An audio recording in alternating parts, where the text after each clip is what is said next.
No domingo passado, aqui no quadro Memória do programa Close, nós começamos a folhear o livro da trajetória de um dos mais importantes nomes do rádio e da nossa gente.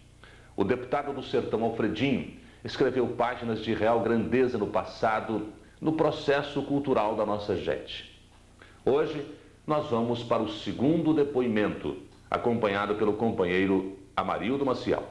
No domingo passado, nós começamos esse quadro Memória com o deputado no Sertão Alfredinho, o Alfredo Rodrigues, da Rádio Educadora, que, aliás, este mês completa 40 anos no ar.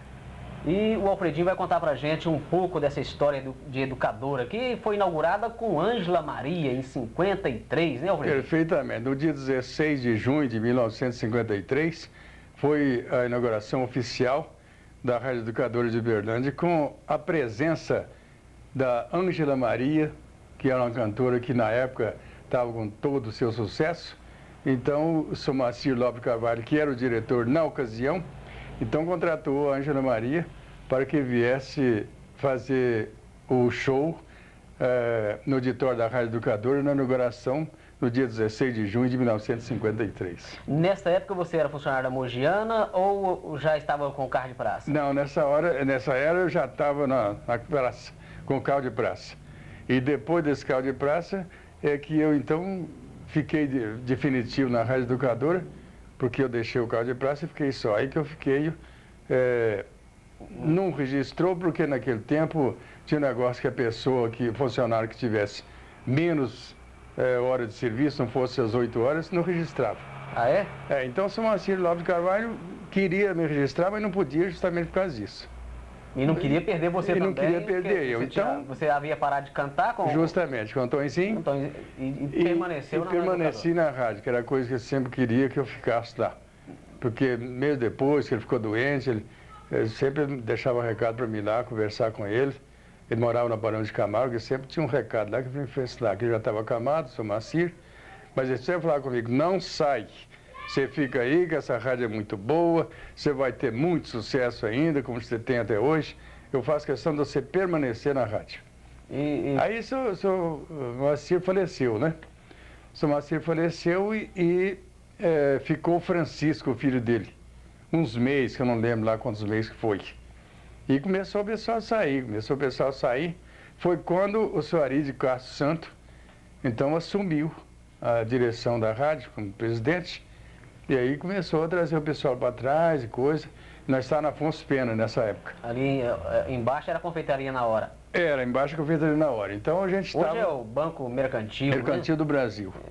Então a gente ficou ali, me parece que foi 13 anos, nós ficou lá na Afonso Pena. Da Afonso Pena, nós passamos para Bernardo Guimarães 340, onde nós ficou também, parece que 7 ou 8 anos. De lá que passou lá para cima. Então, eu quero chegar lá no Bernardo Guimarães por isso, porque lá no Bernardo Guimarães eu apresentar o programa seguinte, das 5 às 7 da manhã e das 16 às 19.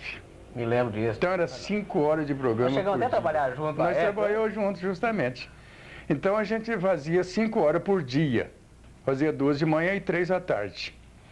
Nessas 3 horas da tarde, que eu recebia uma média, que deve estar arquivada na Rádio Educadora até hoje, eu recebi uma média de 30 telefonemas por programa. Quer dizer... Na época, era coisa de louco.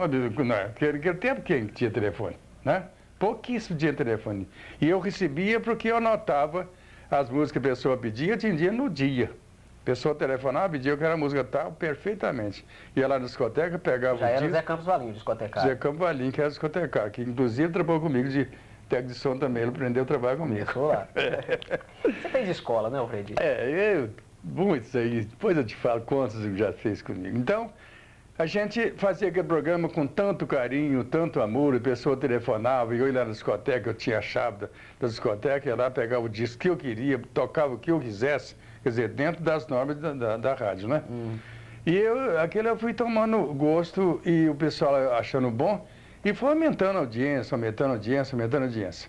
Para te dizer a verdade, tem uma ocasião que vou voltar atrás um pouquinho para te contar um fato que aconteceu do tempo de Sr. Macir Lopes Carvalho. No Dia das Mães, eu recebi 590 cartas para anunciar o Dia das Mães. foi quando surgiu o apelido de deputado. Ah, é? Foi aí que o pessoal te elegeu. Houve um comentário lá desse melhor programa e tal, nós temos que pedir o Alfredinho. Isso, então, o Sumacir ficou sabendo daquilo e me chamou lá um dia e falou, escuta, me falaram que você recebeu aí 590 cartas para anunciar o aniversário da mãe, durante um mês de maio você recebeu as cartas tudo. Falei, é verdade, tá arquivado então, aqui. daí surgiu o deputado. Fui lá e mostrei, tinha muita gente lá, naquela hora que estava tomando café. Você está parecendo um deputado, eu sou diretor da rádio, não recebo nem 5 cartas por dia, você recebe 590 cartas para anunciar o Dia das Mães? Falei, pois é, Sumacir, aconteceu isso. Aí, só deputado. E a turma começou, é o deputado, é o deputado, é o deputado, e ficou. Foi aí que surgiu a oportunidade de entrar na política? Então, daí que eu fui candidato a vereador, fui eleito junto com o Raul Pérez de Rezende, na década de 60, 64, e quando nós passamos lá para Bernardo Guimarães, como eu estava te contando, Gilino Pavão era candidato também, então quando nós passamos lá para Bernardo Guimarães, surgiu um fato, deve fazer uns 10 anos mais ou menos isso aí, deve ser 83, entre 83 e 85, eu estava fazendo o programa da tarde, chegou uma senhora lá, senhora uns 50 anos por aí assim, falou, Alfredinho, eu vim aqui porque me informaram que a única pessoa que podia me socorrer no que eu preciso é você. Falei, olha, se for coisa que eu posso, será um prazer atender a senhora. Eu aqui atendo todo mundo com a maior boa vontade. Eu me lembro, você não... Você lembra? Porta do estúdio aberto. Aberto. Você chegava lá, entrava lá, falava o que quiser comigo e tal.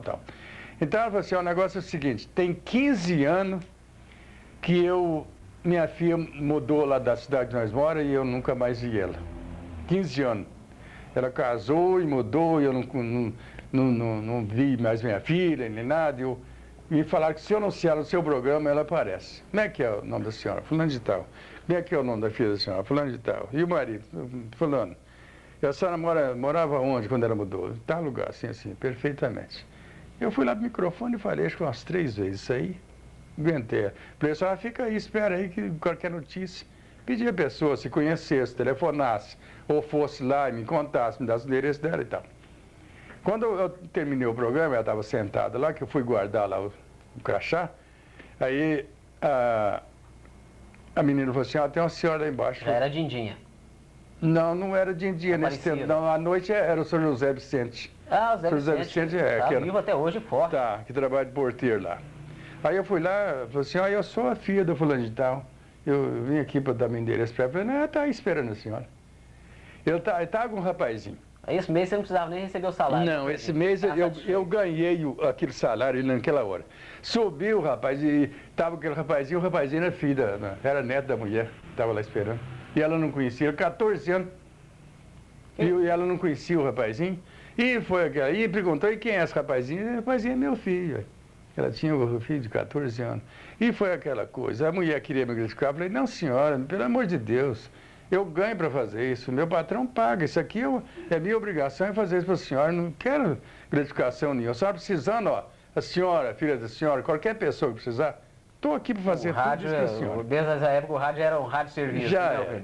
Então eu fiquei muito gratificado com isso. Você tem música também, não tem? Você andou compondo. Eu tenho 3 ou 4 músicas, eu tenho 2 com o Crione Barrerito, que é Vida Perdida e Quando Recordar o Passado. Essa, eu te falo, o disco furou no Educador um punhado de vezes.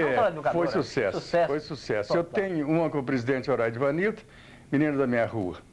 E tem com Reinaldo e Randall, A Grande Viagem. Todas as 4 músicas, as letras são minhas.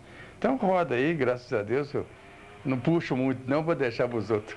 Ô Fredinho, naquela época você trabalhava em ondas curtas Tinha ondas curtas e média e curta. Depois passou para média e tropical. Aí depois ficou só na média que está até hoje, que é a AM.